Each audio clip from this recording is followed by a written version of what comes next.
Dog trainer guilt and how to deal with those feelings about whether or not you're really doing everything you can for both the dog and the owner. Let's talk about it a little bit. But first, if you're a dog training business owner and you need more clients, you need a consistent stream of desperate dog owners calling you each and every day, each and every week, each and every month. Check out our 100% done for you Google Ads management service at dogtrainertoolbox.com. We take care of everything for you. All you really need to do is make sure that you answer the phone because your phone will be ringing. Again, dogtrainertoolbox.com. Now, let's get into it. I've owned three different dog training businesses in three different cities over the last 25 years. I know the dog training industry pretty well. And one of the things that has struck me from running over 100 campaigns, advertising campaigns for dog training business owners at this point, and becoming friends with many of them, and already being friends with a whole bunch of others that we don't run campaigns for. We just knew each other from being in the industry. Everyone pretty much agrees that dog training, having a dog training business, is a high burnout business. It's a high burnout industry. It will chew you up and spit you out emotionally. There's all kinds of emotions. If you've done dog training for any period of time, you know I'm speaking to the truth. There's a lot of emotion that goes into training a dog and an owner to get over their problems. And that may be your emotions, it may be the client's emotions, but even if you're not necessarily an emotional person, you will have clients that bring their emotions into your business, and that will take its toll on your psyche sooner or later. One of the issues that I wanted to really discuss today is the feeling of guilt that so many of us have as professional dog trainers over whether we're doing enough for the dog and whether we're doing enough for the owner. And I think in my experience anyways, there's always this nagging voice in the back of my head. You know, have I done enough? Have I made a difference? Have I really helped these people?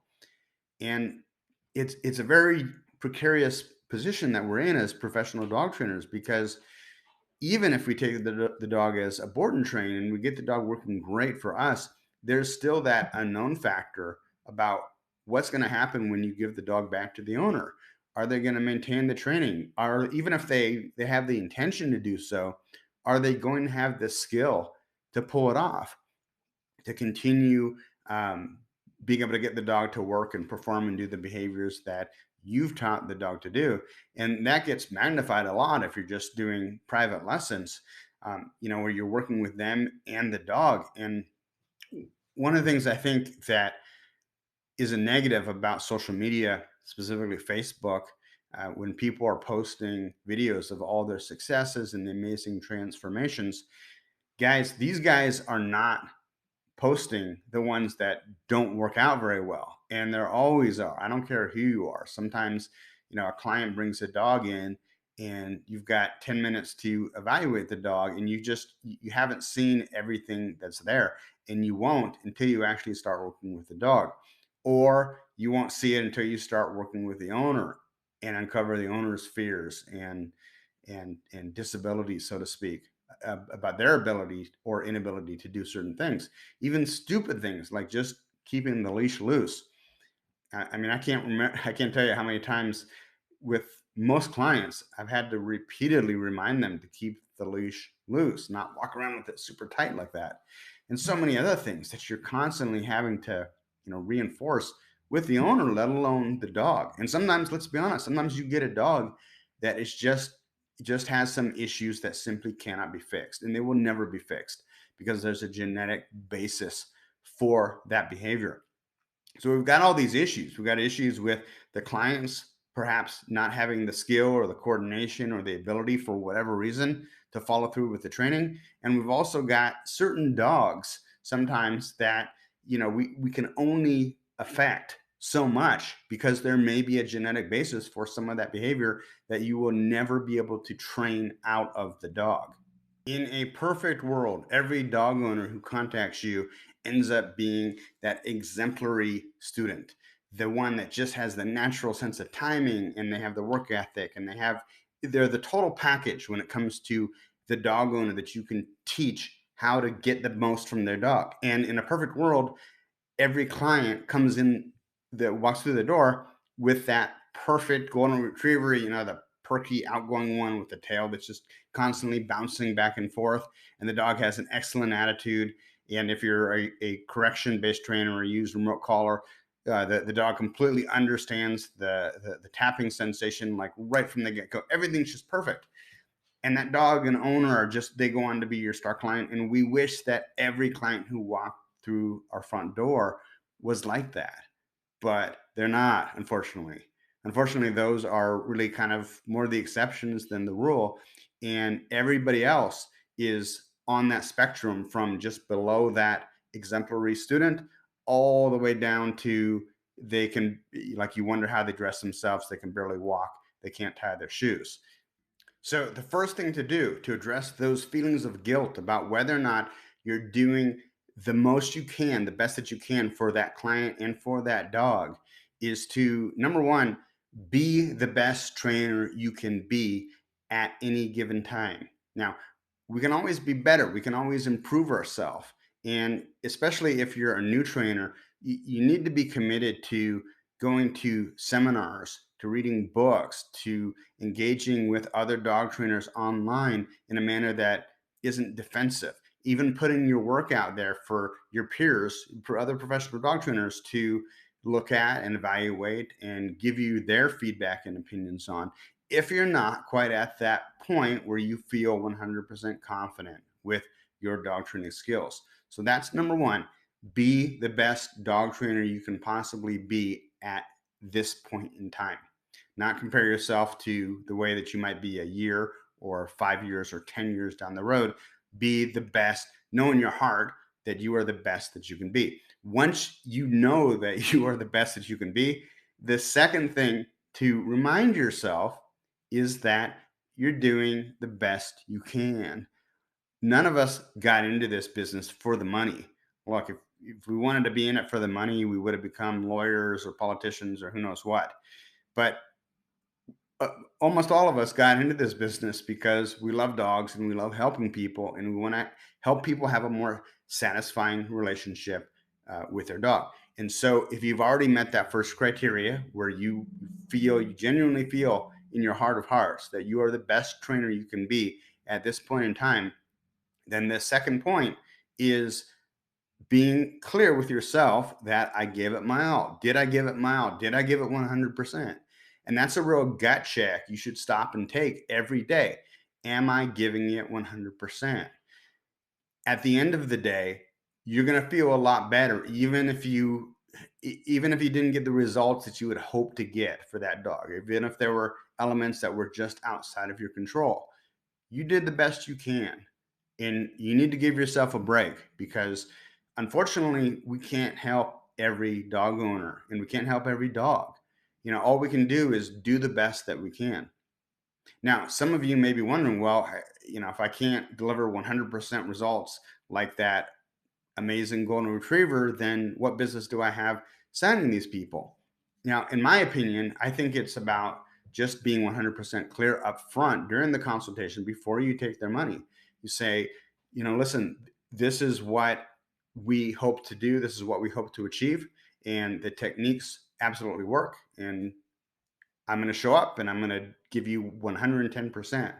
But at the end of the day, there are factors that I can't control. And then you list those factors, and how they come into play. And you tell them quite up front, like, especially with aggression, you know, I can tell you that we're going to be able to make it better, but whether or not we can fix it 100%, 100% of the time, it's hard to say at this point in time because we haven't even started working with the dog. So know that going in. And 99 out of 100 times, they're just happy to have somebody who will work with them, who will help them reach their goals. And you don't have to, that, or I should say that way, you don't have to feel so bad at the end of the training program if you've given it 110% or 100%, let's be mathematically accurate. If you've given it 100% and you know you're the best dog trainer that you can be at this point in time, and you've done everything you can do, then you don't have any reason to feel guilty.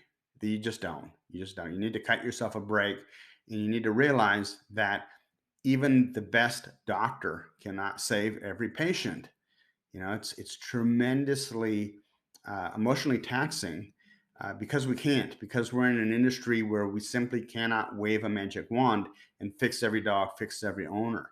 So because of that, we need to create some kind of mental parameters for ourselves that protect our spirit and protect our heart, so to speak, and keep us emotionally and psychologically healthy, because every dog will not be fixed. Every owner will not be the perfect owner.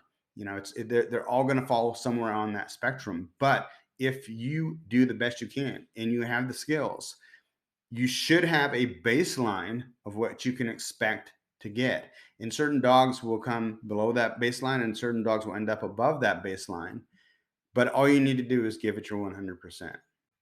Now, before I sign off, let me just add this little piece because I feel like maybe I haven't been 100% clear, and there is a propensity to take this, what I'm saying, out of context. When I'm talking about not being able to fix a dog's behavior, what I'm specifically talking about are the really extreme cases, not the 99%, but that 1% or 2%, maybe 3% of people that you end up working with. I'm talking about the extreme red zone dogs, the dogs that have extreme human aggression or extreme dog aggression, or maybe they have separation anxiety that is just off the charts because they're uh, just terrible genetics and incredibly bad nerves. And these dogs are going to have issues regardless of if you are the god of all dog trainers. They're still going to have issues. Okay. And those issues can be, maybe they could be managed, uh, given the right techniques, given the right owner, given the right scenarios. Maybe they can't. And those, I think, need to be put into a separate box. But typically, those are frequently the ones that we only discover they're that way until after we've signed them and after we've started working with the dog. And so those are the dogs that predominantly I'm talking about, and that we need to give ourselves a break and cut ourselves some slack, because there are elements outside of our control with that specific type of dog that, again, it doesn't matter how great a dog trainer you are, there's a limit to what you can do. And I think realizing that, and being kind with ourselves, and recognizing that, if we're trying to compare ourselves to all the other dog trainers on social media who are doing these amazing transformations, again, they're not showing you the washouts, they're not showing you the basket cases, because they don't make for a good video. They're showing you all the successes. And just like everything else with social media, it's so dangerous because we're not seeing a true accurate picture of what other people are doing, right? We're seeing a collated version of what they're doing, of what they want us to see. And so that can have a tremendously damaging effect, especially on the new dog trainer who's new to the industry, or maybe a little bit younger, or maybe they're older like me, but they just got into the industry, and they don't have that baseline to compare, what the typical results are to those extreme, red zone type dogs. Anyways, hope this has been helpful, guys. I'm really curious to hear your thoughts. Comment below. If you're not a member of the Dog Trainer Marketing Group on Facebook, it is free to join, and you'll be amongst over 2,600 other professional dog trainers and dog training business owners just like yourself. It is free to join, so there's no reason for you to not join the group. Hope to see you in the group. And as always, dogtrainertoolbox.com. Check it out. It'll dramatically help grow your business. And we've even got some free stuff for you there too. So make sure you check it out. Take care, guys.